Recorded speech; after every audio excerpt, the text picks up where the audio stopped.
Okay, students, let us continue with fat digestion today. Okay, directly the fat cannot be digested, it needs emulsification. So, bile emulsifies the fat. That means the large fat molecules are broken down into small fat molecules. The emulsified fat is acted upon by the pancreatic lipase and it is transformed into diglycerides. So, the fat digestion starts in intestine. The diglycerides that are formed are again acted upon by the intestinal lipase and they make diglycerides into fatty acids and glycerol, which are the end products of the fat. Coming to the nucleic acid digestion, nucleic acid is acted upon by the pancreatic nuclease and they are broken down into nucleotides. Again, the nucleotides are acted upon by the intestinal nucleotidase into nucleosides, and the nucleosides are acted upon by the intestinal nucleosidase and they are formed into the end products sugar and nitrogen base. So, this also takes place in intestine. This also, fat digestion also takes place in intestine. It is not acted upon by the gastric lipase, even though the gastric lipase is present in the gastric juice, because the fats are not emulsified in the stomach. Coming to the absorption of all these end products, let us see absorption of carbohydrates.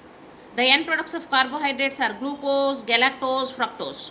Glucose by the active absorption with the help of the sodium ion, and galactose also is absorbed by the same process with the help of the sodium ion, and it is called active process. It needs energy.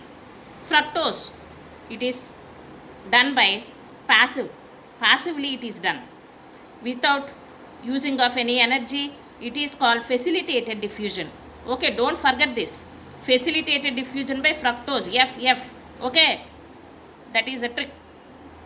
And coming to the absorption of proteins, proteins are broken down into two types of end products, levoamino acids and dextroamino acids.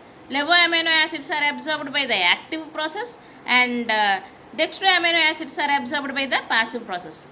Coming to the absorption of lipids, this is very important because it is somewhat complicated process. Like its digestion, it has to get emulsified, and again the end products of lipids are fats, fatty acids and glycerol are formed into simple micelle in order to get absorbed by the mucosa of the intestine, then again they are formed into triglycerides. They are re-esterified and they form into triglycerides, and again they form into chylomicrons, which are coated with proteins. They are called chylomicrons. Then they are absorbed into lacteals, which are present in the villi of the intestine, which are called lymphatic vessels. Then they enter into blood circulation, not like glucose and also not like amino acids. They are directly absorbed into the blood, but fats are absorbed into the lacteals first, into the lymph first, then they are absorbed into